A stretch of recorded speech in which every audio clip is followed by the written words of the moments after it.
कथा भगवान श्री कृष्ण ने अपने ब्रह्मांडी ऐश्वर्य के बारे में बताया। राधे राधे, जैसा मित्रम मैं नीतू पांडे टुपचम तब सबका स्वागत करती हूँ। इस प्रसंग का वर्णन भगवत गीता में मिलता है। भगवत गीता के अध्याय 10 में श्री भगवान का ऐश्वर्य भगवान ने स्वयं बताया है कि मेरे ऐश्वर्य के बारे में कोई भी ऋषि मुनिगण भी नहीं बता सकते हैं, क्योंकि उनका उत्पत्ति का कारण मैं ही हूँ, और जिनकी उत्पत्ति का कारण मैं हूं तो वो मेरे बारे में कैसे जान सकते हैं। भूय एव महाबाहो श्रीनु में परमं वच यत्ते अहम प्रिय मानाय वक्ष्यामि हित काम्यया। श्री भगवान ने कहा, कृष्ण जी ने कहा, हे महाबाहु अर्जुन, और आगे सुनो, क्योंकि तुम मेरे प्रिय सखा हो, इसलिए मैं तुम्हारे लाभ के लिए ऐसा ज्ञान प्रदान करूंगा जो अभी तक मेरे द्वारा बताए गए ज्ञान में उत्तम, सर्वोत्तम और सर्वश्रेष्ठ होगा। पराशर मुनि ने भगवान शब्द की व्याख्या इस प्रकार की है, जो पूर्ण रूप से षड ऐश्वर्या, संपूर्ण शक्ति, संपूर्ण यश, संपूर्ण धन, संपूर्ण ज्ञान, संपूर्ण सौंदर्य तथा संपूर्ण त्याग से युक्त है, वह भगवान है। जब कृष्ण इस धराधाम में थे तो उन्होंने 6 ऐश्वर्यों का प्रदर्शन किया था। तब न मे विदुः सुरगणः प्रभवम न महर्षयः अह मादिहिम देवानाम महर्षिर्नाम च सर्वशः। न तो देवतागण मेरी उत्पत्ति ऐश्वर्य को जानते हैं और न ही महर्षि गण ही जानते हैं, क्योंकि मैं सभी प्रकार से देवताओं और महर्षियों का भी कारण स्वरूप उद्गम हूँ। जैसा कि ब्रह्म संहिता में कहा गया है, भगवान कृष्ण ही परमेश्वर हैं, उनसे बढ़कर कोई नहीं है, वे समस्त कारणों के कारण हैं। यहाँ पर भगवान स्वयं कहते हैं कि वे समस्त देवताओं तथा ऋषियों के कारण हैं। देवता और महर्षि तक कृष्ण को नहीं समझ पाते हैं। जब वे उनके नाम या उनके व्यक्तित्व को नहीं समझ पाते तो इस क्षुद्र लोक के तथा कथित विद्वानों के विषय में क्या कहा जा सकता है। कोई नहीं जानता कि परमेश्वर क्यों मनुष्य रूप में इस पृथ्वी पर आते हैं और ऐसे विस्मयजनक असामान्य कार्यकलाप करते हैं, कि आश्चर्यचकित कार्य करते हैं। हमारे बीच में रहकर हम जैसा बन जाते हैं। ईश्वर पता नहीं हमारे बीच में रहकर क्या बताना चाहते हैं। यहाँ भगवान कहते हैं, ऋषि मुनि लोग इस बात को सोचने में लगे हुए कि भगवान बार बार यहाँ क्यों आते हैं पृथ्वी पर जन्म लेने के लिए, जबकि भगवान श्री कृष्ण इस बात को पहले स्पष्ट कर चुके हैं कि इस जीवन में प्रेममय भक्ति ही मनुष्य के जीवन का सुगम मार्ग सरल प्रशस्त करता है। जीवन में जिसके जीवन में प्रेम होता है वही व्यक्ति मुझ तक पहुंच सकता है। भगवान अपने प्रेम की वर्षा करने के लिए पृथ्वी पर बार बार जन्म लेते हैं, दुष्टों का संहार करने के लिए जन्म लेते हैं, ताकि भोले भाले मनुष्य या जो भी उनके जीव हैं वो कभी भी विपत्ति में न पड़े। भगवान उनकी पुकार सुनकर ही आते हैं। भगवान यूं ही नहीं चले आते हैं। भगवान को बुलाने के लिए भी एक बिरले भगत की आवश्यकता होती है। जब बिरला भगत बार बार उन्हें पुकारेगा ईश्वर कहकर कि मेरी रक्षा करो, मेरी रक्षा करो, तो ही ईश्वर पधारेंगे। यो माम जम नादिम च वेत्ति लोक महेश्वरम असमूढ़ सर्मर्त्येषु सर्व पापः प्रमुच्यते। जो मुझे अजन्मा अनादि समस्त लोकों के स्वामी के रूप में जानता है, मनुष्यों में केवल वही मोह रहित और समस्त पापों से मुक्त हो सकता है। जैसा कि 7वें अध्याय में कहा गया है, मनुष्यानाम सहस्त्रेषु कश्चित् तति सिद्धये। जो लोग आत्म साक्षात्कार के पद तक उठने के लिए प्रयत्नशील होते हैं वे सामान्य व्यक्ति नहीं हैं। वे उन करोड़ों सामान्य व्यक्तियों से श्रेष्ठ हैं जिन्हें आत्म साक्षात्कार का ज्ञान नहीं होता है, लेकिन जो वास्तव में अपनी आध्यात्मिक स्थिति को समझने के लिए प्रयत्नशील होते हैं। उनमें से श्रेष्ठ वही है जो यह जान लेता है कि कृष्ण ही भगवान प्रत्येक वस्तु के स्वामी तथा अजन्मा है। वही सबसे अधिक सफल आत्मज्ञानी है।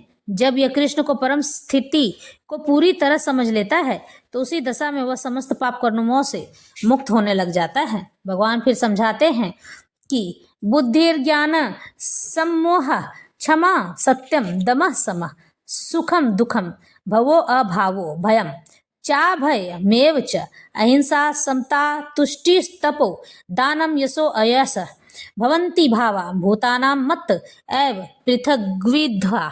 बुद्धि, ज्ञान, संशय तथा मोह से मुक्ति, क्षमा भाव, सत्यता, इंद्रिय निग्रह, मन निग्रह, सुख तथा दुख, जन्म मृत्यु, भय अभय, अहिंसा, समता, तुष्टि, तप, दान, यश तथा अपयश, जीवों के ये विविध गुण मेरे ही द्वारा उत्पन्न किए गए हैं। जीवों के अच्छे या बुरे गुण कृष्ण द्वारा उत्पन्न है और यहाँ पर उनका वर्णन किया गया है। बुद्धि का अर्थ है नीर, क्षीर और विवेक करने वाली शक्ति, और ज्ञान का अर्थ है आत्मा तथा पदार्थ को जान लेना। विश्वविद्यालय की शिक्षा से प्राप्त सामान्य ज्ञान मात्र पदार्थ से संबंधित होता है, यानी कि आप जो समाज में किताबें पढ़ते हैं, सामाजिक ज्ञान लेते हैं, वो ज्ञान भगवान तक पहुंचने का मार्ग नहीं होता है, बल्कि आध्यात्मिक ज्ञान जो हम वेदों और शास्त्रों से उठाते हैं, वही ज्ञान हमें ईश्वर तक पहुंचाने में सक्षम होते हैं। यहाँ ऐसे ज्ञान नहीं स्वीकार किया गया है। ज्ञान का अर्थ है आत्मा तथा भौतिक पदार्थ के अंतर को जानना। आधुनिक शिक्षा में आत्मा के विषय में कोई ज्ञान नहीं दिया जाता है, केवल भौतिक तत्वों तथा शरीर की आवश्यकताओं पर ध्यान दिया जाता है। फलस्वरूप शैक्षिक ज्ञान पूर्ण नहीं होता है। इस तरह से भगवान और भी समझाते हैं, अहम सर्वस्य प्रभुवो मत्तः सर्वम प्रवर्तते इति मत्वा भजन्ते मां बुधा भाव समन्विता।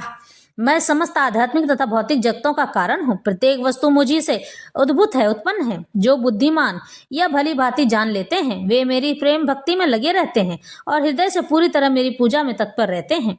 भगवान फिर आगे समझाते हुए कृष्ण को कहते हैं, कहा गया है, अथ पुरुषो है वै नारायणो अकामयत प्रजा सृजयति। तब भगवान ने जीवों की सृष्टि करनी चाहिए।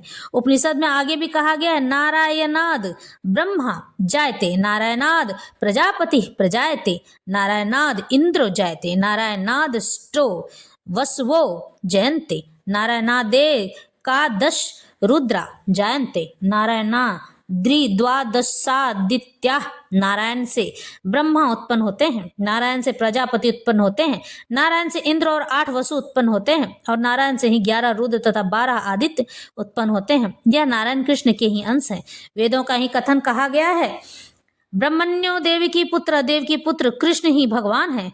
नारायणन उपनिषद 4 में तब यह कहा गया, एको वै नारायण आसीन ब्रह्मा न ईशानो, नापो नग्नि समो न में धावा पृथ्वी, न नक्षत्राणि न सूर्य। सृष्टि के प्रारंभ में केवल भगवान नारायण थे, न ब्रह्मा थे, न शिव, न अग्नि थी, न चंद्रमा, न नक्षत्र और न सूर्य।